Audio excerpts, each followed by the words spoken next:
Major League Baseball player that he is. Of course, he would rather be out there playing with, or he would like to be out there playing with Mookie Betts and Aaron Judge and getting a win for USA. But he's got to go to Lakeland, Florida, and do his thing there, and tell the fans that he's back and he's ready to help Detroit do some big things this season. I'm not mad at it. You can't help but think about the ripple effect this has on Team USA, Brooke. Like, you're losing your ace. Yeah. I'm sure the Tiger fan base is split whether or not he should represent the colors of the flag or stay healthy for a long season with the Tigers. He's a pitcher that can dominate on the world stage, and Skubal says he's going to be the biggest fan from the couch, but watching the highlights is not going to be easy for a competitor like him. No, it's not. I mean, he's got another week or so left to watch from the couch, so the pain hopefully will just be temporary. In the meantime, he's got a fire portrait that I'm sure he's going to hang up somewhere. Look at that photo. Like, I love it. But look, it's a reminder. What was that? What'd you say? It's like the first thing on his Instagram right now. Like, yeah, that'd be mine. That will be mine with the USA hat. Killed it.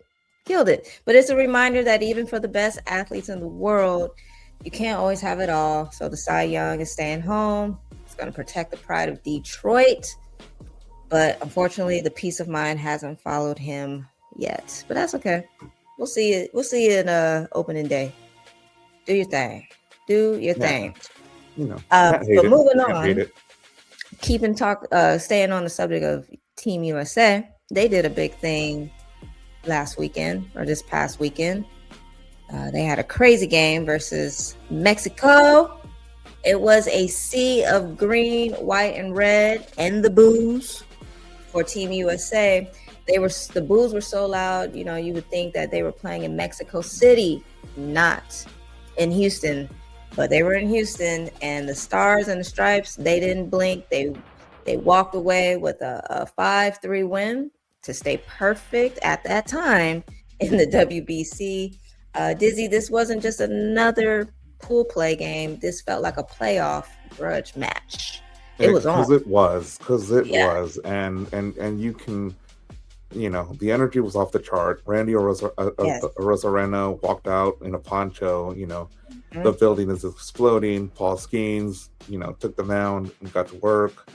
He's the reigning NL Cy Young. And, there's just, 4 innings, 7 strikeouts. It was a well-fought game, You could feel the tension between both sides in this game.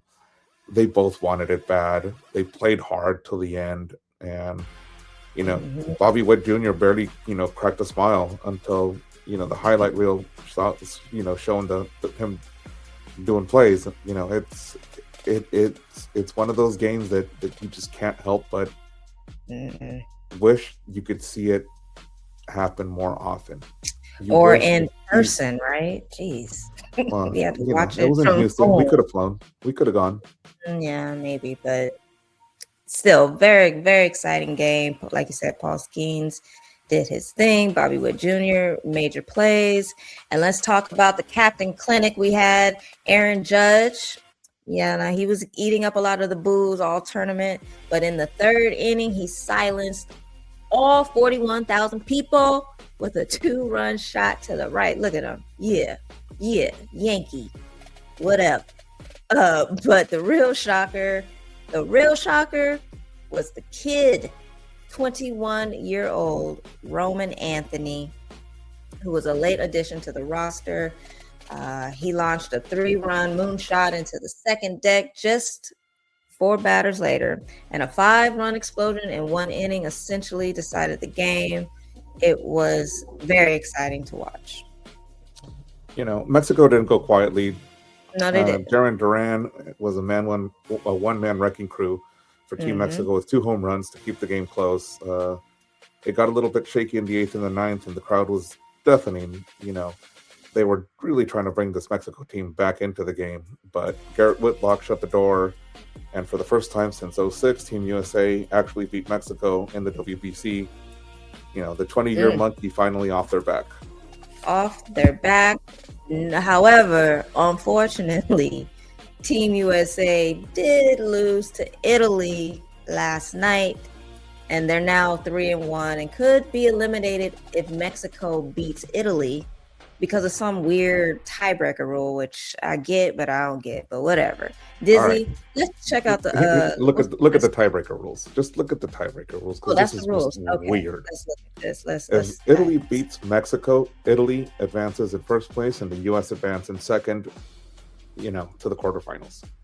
Okay. If Mexico wins against Italy and scores 5 or more runs, then Mexico gets first place and the U.S. gets second. And both teams advance to the quarterfinals. But if Mexico wins and Italy scores 4 or less, or if Mexico wins and scores 4 or less runs, Mexico scores 4 or less runs, then Mexico and Italy both advance and the U.S. is out. And this is all assuming that we play a 9-inning game. Because if it's a shorter game, these rules get even weirder. Well, first of all, bless the person who even was able to think of all this. Because my brain hurts. But what it looks like is USA needs to just go and win. They need to win. Right? They need to more than win, you know. They need to win. They need some folks for the matches, for the last day of matches. Canada and Cuba, winner take all. The winner advances with Puerto Rico in Pool A. Okay. We just spoke about Italy and Mexico, and then the Dominican Republic and Venezuela already advanced in Pool D, but they're playing for first place. So, what a wonderful last day of matches in the WBC. That's going to be fun to watch. We're going to stay tuned and bring you all the updates that we can. I know there's more games going on tonight and this all week long. So keep an eye on that, right? Let's see, Dizzy. We're going to take it to the court. We're going to move it on. Oh, I blame you completely for this. Okay, all right. Ladies and gentlemen, we have a crucial update in the NBA. The NBA canceled Atlanta Hawks strip club collaboration with Magic City. Magic City Mondays is no more. According to Adam Silver, he said, "Thank you, but no thank you. This is not on brand with what we're trying to do." Dizzy, what happened? I thought we was gonna have the polls and no, I'm just playing. There were no plans to have strippers. There were no plans to have any craziness. The Hawks came out and said, according to Baller Alert, while we are very disappointed in the NBA's decision to cancel our Magic City promotion, we fully respect its decision. As a franchise, we remain committed to celebrating the best of Atlanta with authenticity and in ways to continue to unite and bring us all together. So Atlanta continues to feel that they need to bring strippers and kids together. Look, it's in the city of Atlanta. That's what they're about. I'm trying to tell you guys. But look, it's not happening. Well, this isn't what's happening. Real quick, there's not going to be any merch, basically. So all the nice little sweatshirts that say Magic City, that's not going to happen. But what is still going to happen is that there will be a great halftime performance by the one and only, the legend, T.I. And, of course, they will still be serving those lemon pepper wings. So that's all you care about. That's all you really wanted. You just wanted your lemon pepper wings. That's all I wanted. That's all I wanted. That's why, remember last time I said, what's wrong with some wings? Everybody loves wings. Kids love the wings. But, you know, to make a whole theme night out of the Magic City, NBA said, no. All right. Well, moving on. Again.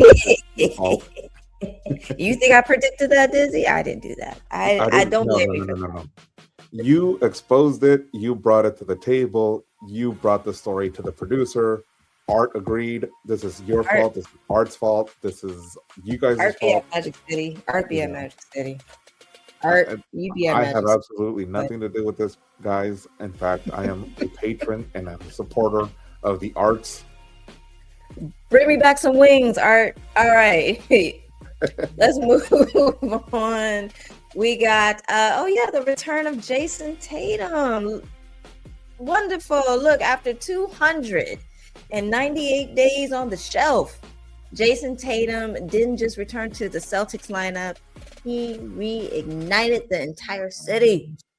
We're talking about a man who hasn't played a meaningful minute since that devastating Achilles injury. He tore it 10 months ago. Dizzy, we've seen return games before, but this felt like more than just a comeback. It felt like a shift in the NBA. You think? Don't call it a comeback. Hey, He's not gone for that long. I mean, he was. Yeah, it did seem kind of quick. It didn't seem that long. Mathematically, you look at it, he's been gone forever. But the garden was shaken before tip-off, and you could feel goosebumps when they announced that number 0 was in the starting 5. And he didn't just come back and have a comeback game. He came out aggressive. He was hungry. He was hunting for shots. He was, he was trusting that his leg was fully recovered. He didn't look like a man who was coming off injury. He looked like a player that was ready to go, that has been going for a minute. And in under 10 months, you see him and he's diving for loose balls in the first quarter, and his mind is there. He is mentally back. The Celtics are more dangerous than ever. And I you see Detroit falling in the standings, and you see Boston rising. I think, I don't like to say this to my fellow Laker fanatics, but look out. Yeah, the Celtics are back. Yeah, the Celtics are here. They're doing their thing. They were doing pretty good too while he was riding the bench, but now it might be a problem because Boston Star, he is back. The Garden is buzzing. The Celtics, they just sent a louder, clear message to the Sixers and the Bucks. We'll see if the former champs, can do it again. All right, we had a bit of history making last night. Bam Adebayo from Miami Heat. He scored 83 points. Say that one more time. Bam Adebayo scored points. 83 points, shots. He made 83 points in a win over the Wizards. Dizzy, he beat Kobe's memorable 81-point game, and Bam now holds the second most points in a single game. Wow. That is so it goes Wilt number 1, Bam number 2, and Kobe number 3 in that record. What's up with that? Bam looked like he just went into a video game mode here, and that everybody else was on rookie difficulty, and he was just on like MVP status, because 31 points in the first quarter alone is a game that most all-stars dream of. And by the half he had 43. You could see the Wizards defense was just completely unraveling, and they tried double teams, they tried triple teams. They eventually just started fouling out of frustration, and this man doesn't miss from the free throw line apparently, because he was on. Yeah, that's where they messed up. They shouldn't have been fouling him, because he set 2 all-time NBA records last night with 36 free throws made. He made 36 and 43 attempted. That's a lot of damn free throws. That's Shaq-like numbers, except Shaq didn't make them all. Exactly. Now, if Shaq had made them all, he might be on that list. Don't come from Shaq. He might have scored 80 points. I'm just saying. He definitely would have, as much as they were fouling him. But he wasn't the big man to do it. Bam did it. Now he's in the record books. He was celebrating with his mother, Marilyn, who was sitting front row along with his girlfriend, MVP All-Star WNBA Asia Wilson. She was supporting her boo, and I my hats off to him. Some people are giving him flack because it wasn't real points. He was at the free throw line. Whatever. he had to make the shots. He made them. So, credit to you, Bam. And let's not overlook the context that the Heat were shorthanded. No Tyler Herro, no Andrew Wiggins. Yeah. Bam just was the entire offensive output. He responded by breaking the franchise record of 61 once held by LeBron James. His reaction post-match. Obviously, it's top 3 performances of all time. Top 3 performances of all time. Wow. Well, it's Wilt at 100, and now it's Bam at 83. 80-point club. Look at that.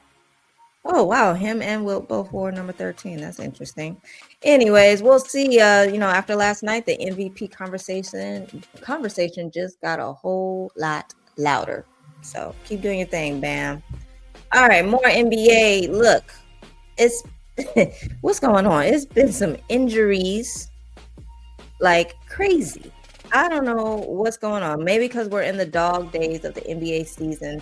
It feels more like a waiting room than a race. You know what I mean? We just talked about Bam.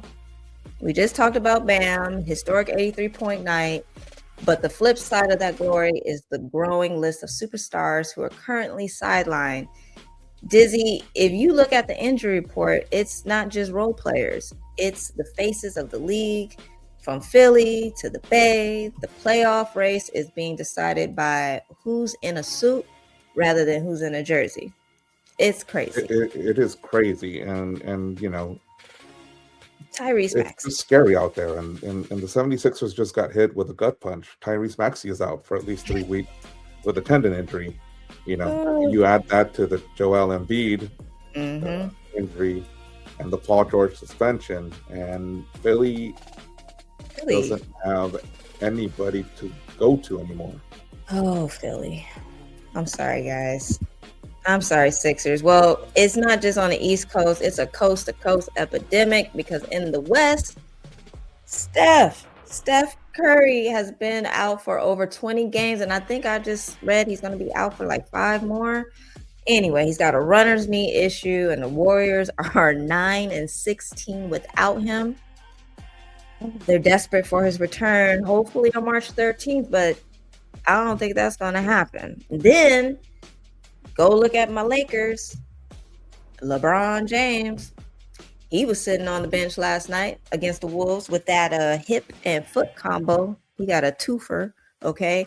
He's 41, so every day to day feels like a week, and it puts a massive 42% usage rate on Luka. And you have to wonder how long Luka can carry that type of workload before, hell, he can't handle it no more. So he's on the bench. Exactly, and then we can't forget Memphis. Ja Morant is still out until at least March 20th with an elbow injury, and Giannis is being rested by the Bucks to manage a calf strain. So you're not seeing any of the stars for any of the teams.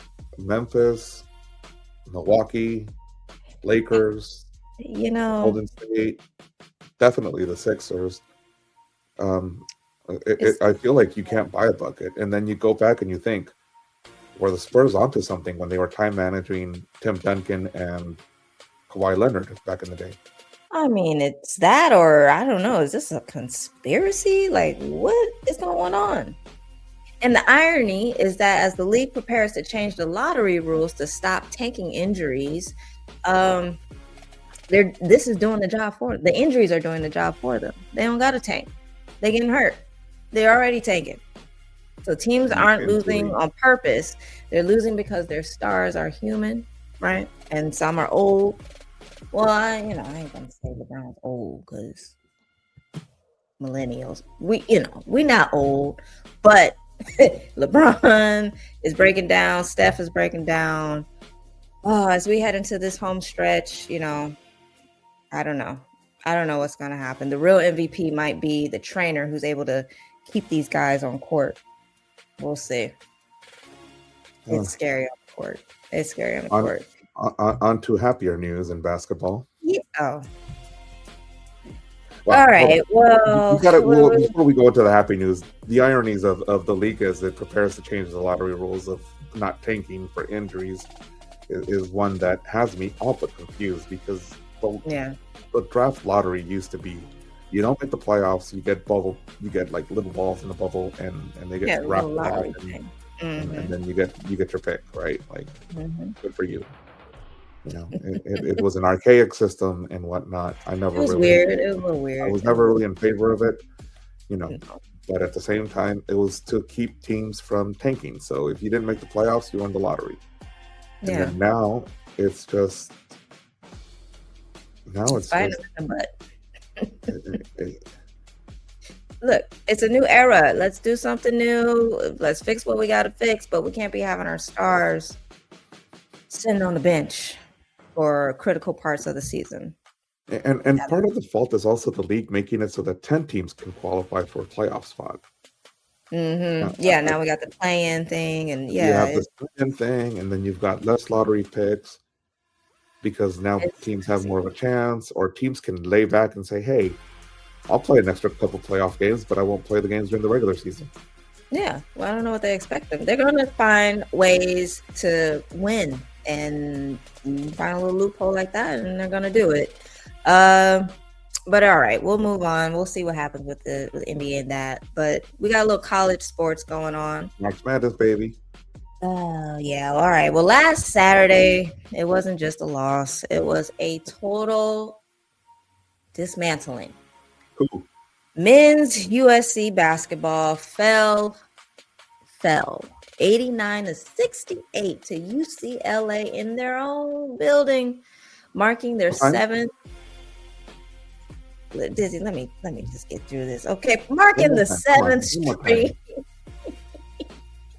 Look at that. That's a nice shot too. Look at that Bruin. All right. Well, kudos to them. Look, it's the seventh straight loss to end USC's regular season. Dizzy. The team started 8-0, but they just let the Bruins set a program record for points at the Galen Center. That's Trojan home. What's going on? Is it the Trojans' home? Because it felt like, Donovan Knapp dropping 25. It was his home. He was shooting balls like a video game. You know what it looked like? You know what it felt like? It felt like NBA Heat. He was on fire, and the net was on fire. The Bruins were just all over the place. They shot 58% from the floor. USC was already reeling after their leading scorer, Chad Baker-Mazara, was dismissed from the team just days ago before tip-off. And, they're on their way to Chicago and the Big Ten tournament as the 13th seed, facing a Washington team that they can't beat either. So things are not looking good for your Trojans. Yeah, well, look, I'm just going to say, Trojans, fight on. Fight on, baby. All right, let's move it along. They got no fight. We're going to move it along to some. They got no fight. They got no fight. They got no fight in them. Izzy, did you see this game? It was Texas versus South Carolina for the SEC tournament title. It was a beautiful game. It was well executed. Yes. Texas dominated South Carolina 78-61. It was a messy, uncharacteristic performance for South Carolina. But Coach Dawn Staley, she isn't panicking. That's my girl. See, in fact, she's issued a warning shot, pop, to the rest of the country. This loss might be exactly what her team needs. I think so. But Texas didn't just beat them. Like, Texas put a whooping on them. Like, we know. This is an SEC final, and it wasn't even close. And these ladies came out to play. They had nothing to lose. They were, they were striking in all cylinders. There were horns flying everywhere. Congratulations, Texas, on your first SEC championship. Congrats. We'll see what the Gamecocks can do later on during March Madness. But for now, Texas got it. They got the ticket to the big dance. So that's going to be exciting. I can't wait for March Madness. Can't wait. All right. Catch my breath. And let's move on to football. The NFL free agency frenzy begins, and the NFL will never be the same again. Ooh, it's real dramatic. Let's start in Miami. All right. The Dolphins, they've opted to take a $90 million cap hit by releasing Tua, who is now an Atlanta Falcon. Sorry, Tua, I was having trouble with your last name. Dizzy, how you say that? Tagovailoa. There you go. Tagovailoa. He's off to Atlanta. Look at that. He's been moving around a lot. That's an interesting move by Atlanta. It is.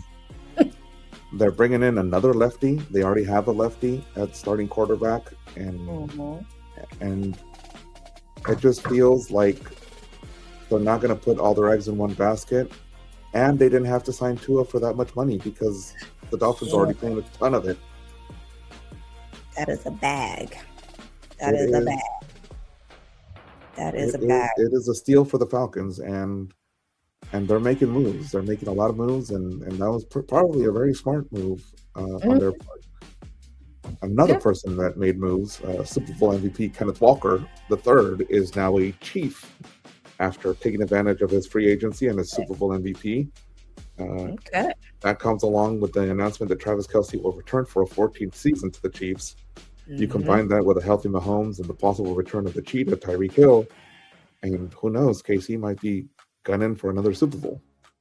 Yeah, or maybe my Raiders might be up in that Super Bowl because they've been making a plethora of deals.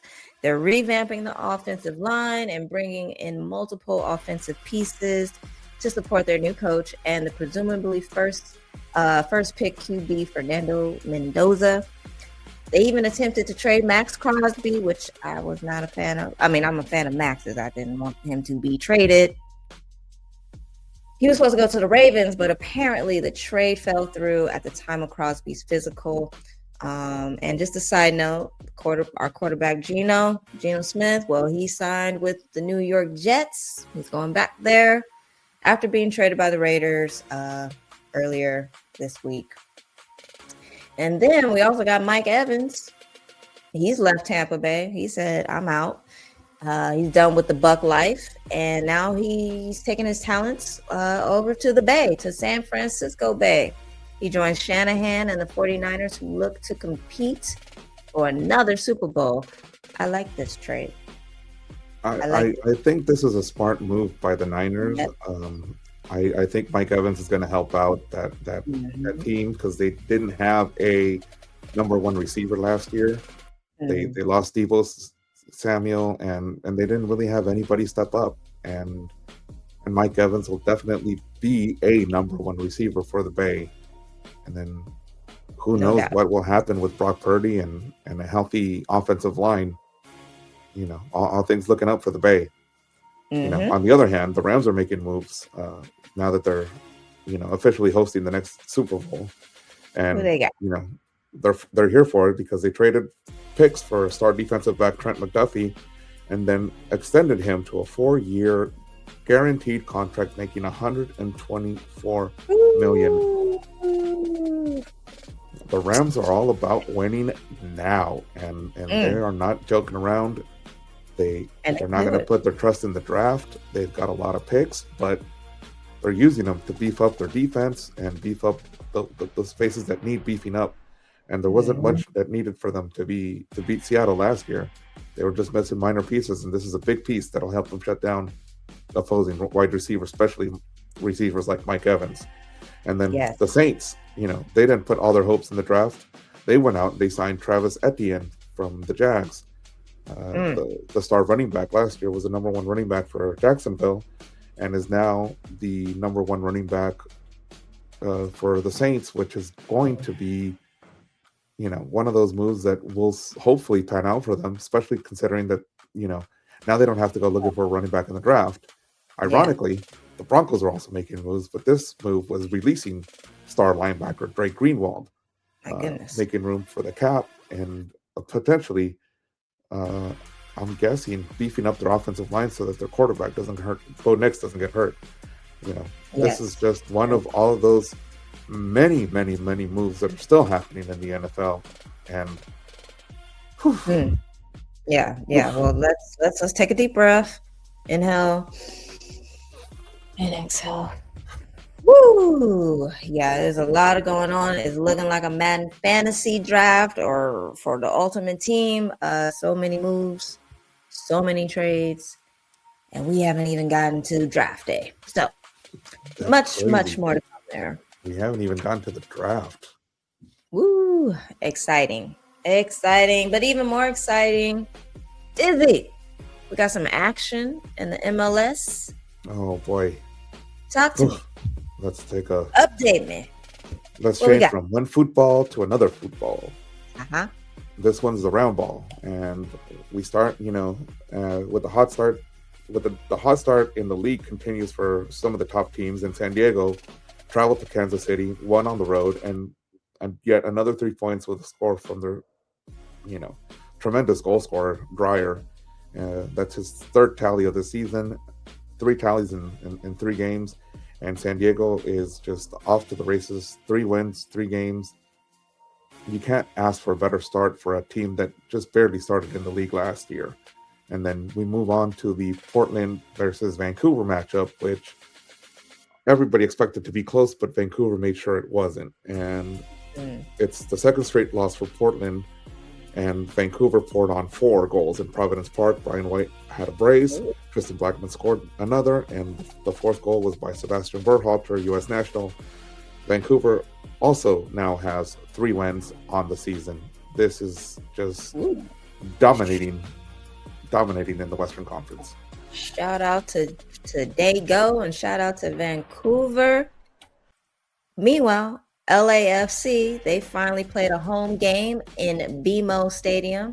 They played their home opener at the LA Coliseum against the Galaxy, right?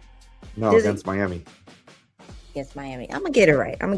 Against Miami, David Martinez scored the lone goal for the Angelinos, who also got their 3rd straight win. And topping the West along with LAFC, San Diego, and Vancouver are the San Jose Earthquakes, who also won their match in Philly. That's 4 teams with a perfect 3-win record after 3 games.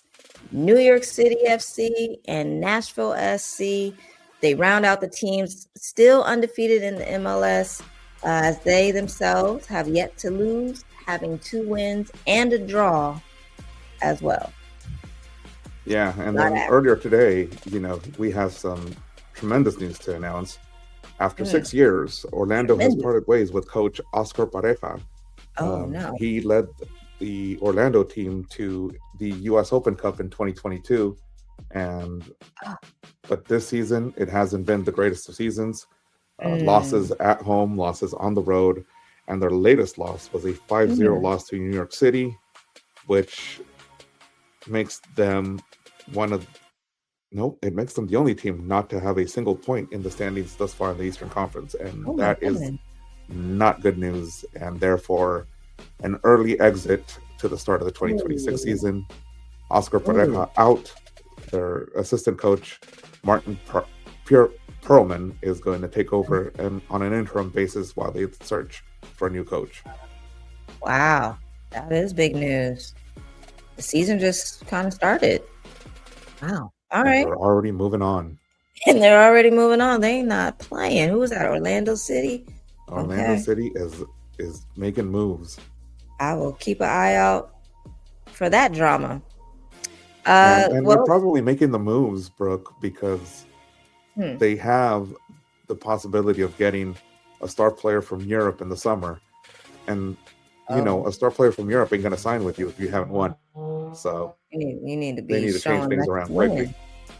I see. Okay, well, so long. What's his name? Oscar Pareja. Oscar. We wish you well. All right, moving on to racing. Felicia. You gonna buy Felicia the man? Don't do that. I'm gonna buy Felicia. He'll be all right. He'll find another team. He'll be all right. He'll be back to glory. But let's talk about some glory on the track, on the racetrack. That's right. We got George Russell, who won the 2026 F1 season opener in Australia. Let's see, him and the Mercedes walked away with a dominant 1-2 finish, but the victory is being overshadowed by a rule book, some rule that they got, some new rule. Did Mercedes solve the 2026 puzzle, or is the new straight line mode making things a little too dangerous for comfort? It's a new rule, I guess they didn't have before, and it might. What's the controversy here? Can you help me understand? It's a wild debut. Russell and Ferrari's Charles Leclerc were trading the lead for about 12 laps, but because of this new active aero, drivers can now flatten their wings on every lap.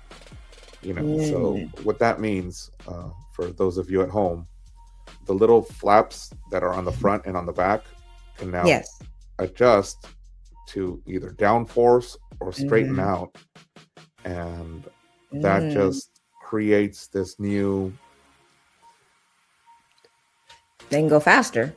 This new ability to go aerodynamic, and Mercedes used it to, on the straightaways to become nearly 30 kilometers an hour faster on the straightaways, and that itself is what gave Russell the win. And I see. It's a dangerous tool to have, because if not used properly, it's going to make somebody's car fly and flip.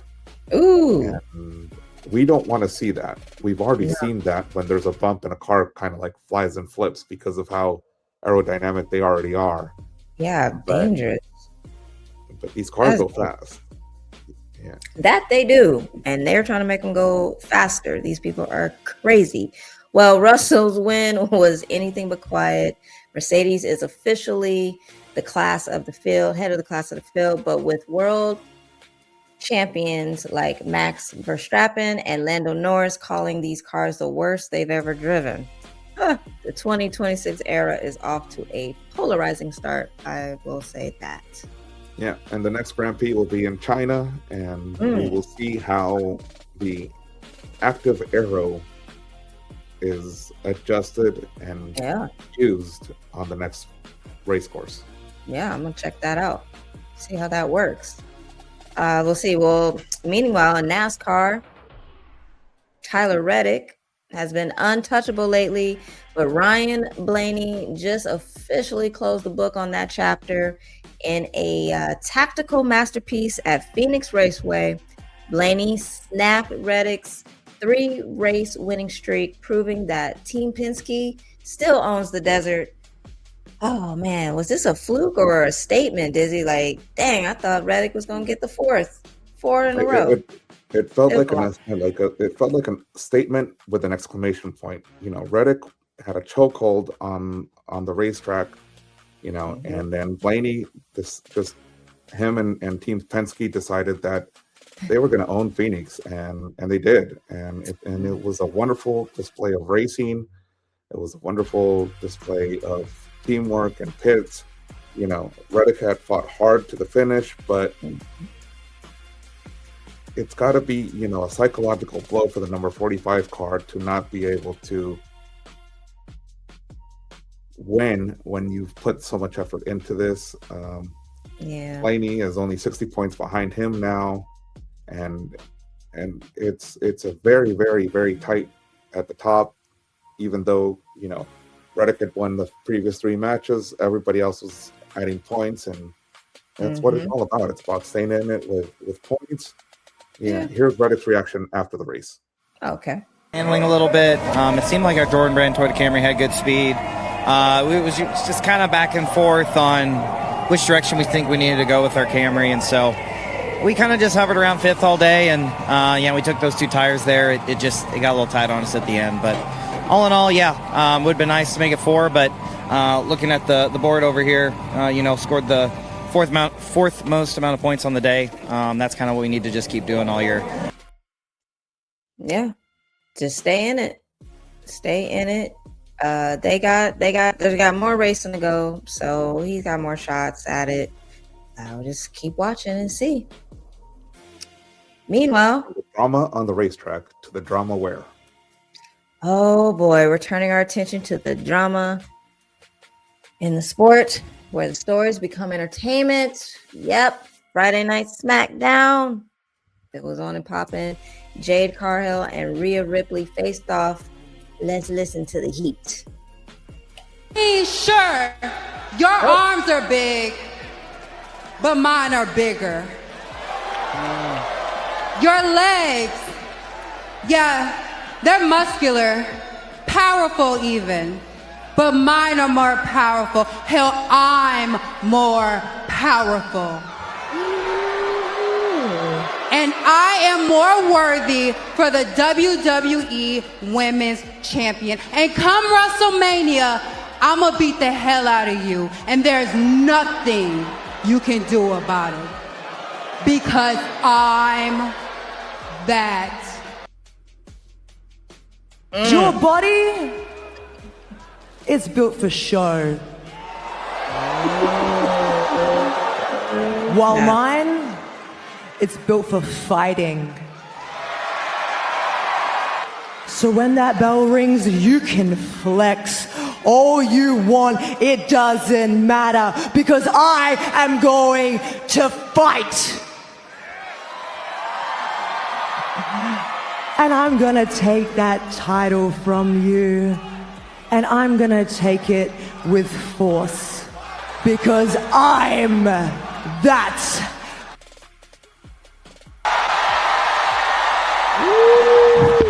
Oh, mic drop. And the mic drop. With the purple coat. 2 mic drops. 2 mic drops. 2 mic drops. Ooh, okay. My money's on. My money's on. My money's on this being a very, very bloody feud that will resort in me finishing my popcorn ahead of time. And I'm going to be bugging my friends to give me back some more because I am not leaving that TV. I am not leaving my seat. You know, somebody, please have EMTs on standby because I'm going to have a heart attack on this match. It's going to be the most entertaining of all the championship matches. This is pure heat. I love it. I love it. I love it. Plus, that's what I'm talking about. Those women be looking good too. Look, she came through with lavender, with the blonde, talking about the listen. I love it. I love it. I love it. And then what's going on? We also got something happening in SmackDown. Oh, also on SmackDown, yeah. Remember we were talking about Drew McIntyre being forced to defend his WWE Undisputed Championship versus Cody Rhodes. But then the American Nightmare, you know, decided to step in and he got Nick Aldis to give him a championship match. And SmackDown, the American Nightmare took a beating, but in the end beat Drew McIntyre for the 1-2-3 as Randy Orton was watching in the back. This is how he reacts to Cody winning the WWE Championship from Drew McIntyre. Nothing said. He looks at everybody and says, "Okay, I see you." Like, all right, yeah, all right. I see you. That ain't nothing. He said nothing. That Not ain't nothing. not scared. You know, it's one of the beauties of having a Randy Orton in the championship match. He just he knows he's the main event. He knows he's the top dog. He knows he's going for number 15, and it's going to be a beautiful thing. So we have some confirmed matches in addition to the Jade Cargill and Rhea Ripley championship match. We have Stephanie Vaquero versus Liv Morgan for the women's world title. Nice. Not sure if that's going to be on Saturday or Sunday yet. And then on the men's side, we have confirmed Cody Rhodes versus Randy Orton, the American Nightmare versus the Viper. And then you got the Best in the World versus the original Tribal Chief, CM Punk versus Roman Reigns. This is all Mania. It's just, it's going to be a great weekend for wrestling. It's going to be all we can say right now. It's going to be intense. And the build up and the lead up to all of it, I'm loving it. I'm loving it. And you know what else? Quietly, this is becoming a showcase for women wrestling. The two aforementioned matches that were confirmed, signed, and set in stone. But AJ Lee, the new Intercontinental Champion, should have a Mania match. She should have a Mania match, possibly against former champ Becky Lynch. Julia, the U.S. Women's Champ, should also have a feature match. The newly crowned tag team champs Nia Jax and Lash Legend, known as the Irresistible Forces, should be expected to see a match with Alexa Bliss and Charlotte Flair. Yeah, you into it? You into it, Dizzy? I am all for this. I am just following along and going. Yes. And look, and we could also see a rivalry match between what's her name? Asuka and Io. Yeah, and Io Sky, or Maxine and Natty, or even the NXT Women's Championship. Now that would be a nice twist. Where do we start? Where do we even start? I love that the women are doing their thing, and I love that the WWE is letting them shine. They look bad. And they're not just possibly being featured in Mania. They were the feature match in Raw. Monday Night Raw had a 6-women gauntlet match to become the #1 contender for AJ Lee's Intercontinental Championship. And you had Lyra Valkyria, Ivy Nile, Bayley, Asuka, Io Sky, and Raquel Rodriguez all participating in this match. You know, in the end, Bayley was the winner. Bayley is going to get a shot at AJ Lee's Women's Intercontinental title on Monday, 3/16. You know what Monday, 3/16 means? What's that mean? It means that we're also celebrating Stone Cold Steve Austin next Monday. Oh, geez, Steve, that's right. 3/16. That's Stone Cold Steve Austin. You dug. I had to dig deep in my wrestling WWE memory. But look how I just. That, in addition to Brock Lesnar showing up, Roman Reigns is also scheduled to appear after all the nasty business with CM Punk. You know, hell, look at CM Punk walking out of the ring after he got into it with the Usos. I mean, he's got the smug look on his face. He got the swagger. He got the belt over the shoulder. At the very end, the most disrespectful thing that he could do, he raised the one to the sky. That's a Roman Reigns thing. That is a Roman Reigns. Shots fired. You've got Rollins, you know, and his entourage of masked men, you know, giving hell to Logan Paul and Austin Theory. And all this, where is Paul Heyman? He got kidnapped last week. He didn't show up on this week's Raw. I heard. The drama. It is getting spicy. I'm here for it. I need to breathe. Well, we will stay tuned and catch up on all this, working our way to WrestleMania. Dizzy, you got me locked into it. So I have no more room in my sports brain, but I'll make room for some WWE just because you my butt. You my butt. Don't blame me for your shortcomings. Oh man, listen. Well, look, you're already short. I am short. Shorty bang bang, as a matter of fact. Well, look, what's today? March 11th. So we got a day in sports history today, March 11th. But back in 1991, I was a little one.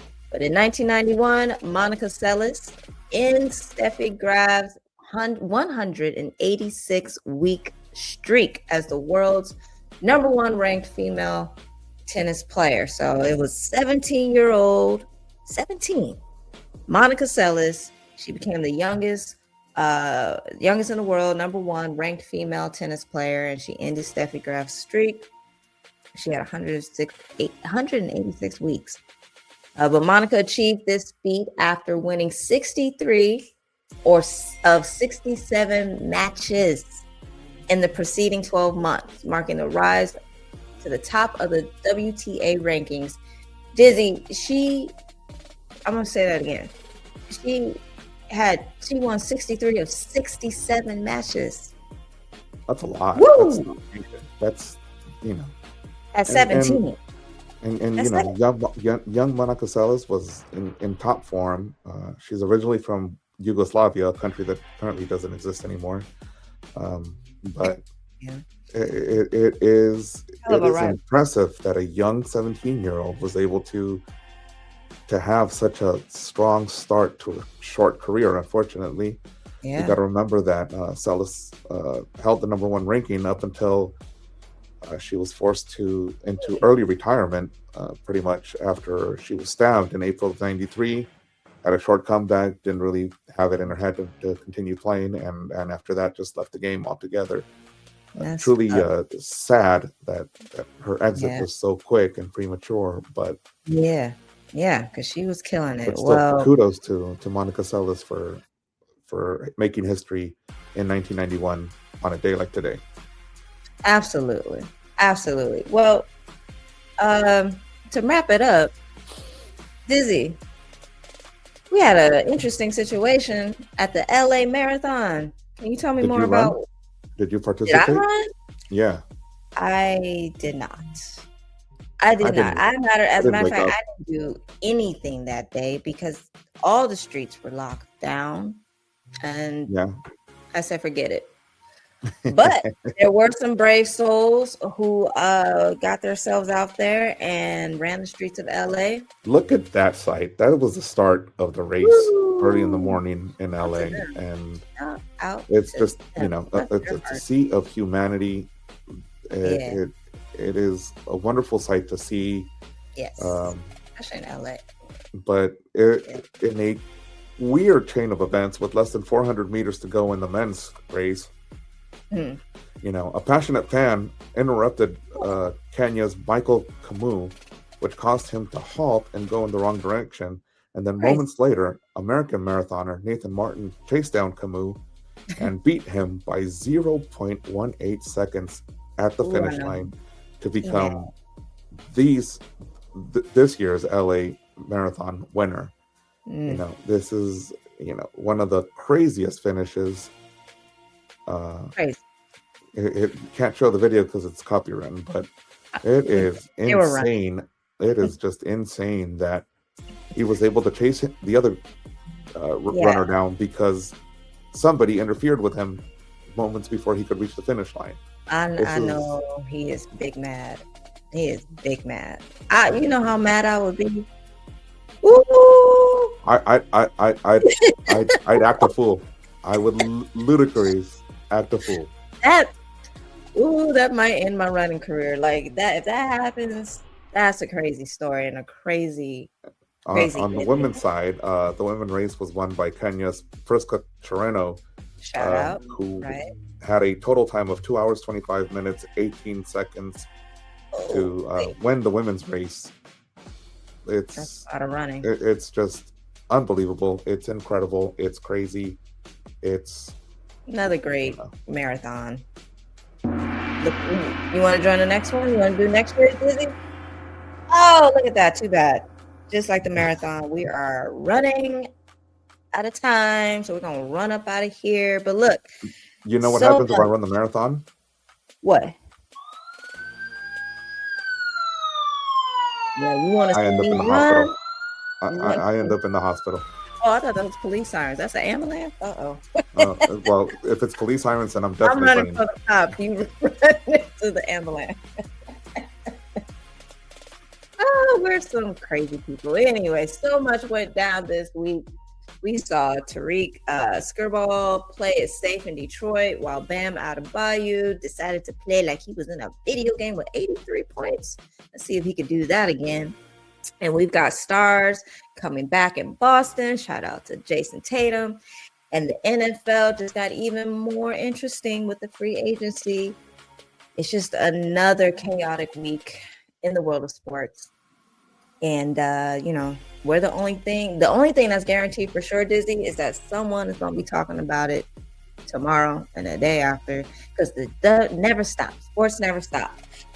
But we're going to stop right here. I want to give a big thanks to my homie, my masked friend, Dizzy, for another fun episode. Thank you, Dizzy. Thank you for the invitation, Shorty Bang Bang. Always, always, always. And we want to thank you for joining us. So please don't forget to like, subscribe, follow, and share. Please share with your sports buddy. Remember, we're not the experts here. We just got the loudest mics in the room. Anyway, we'll see you next week. They Be Talkin. They be talking, talking, talking, talking, talking, talking, talking, talking.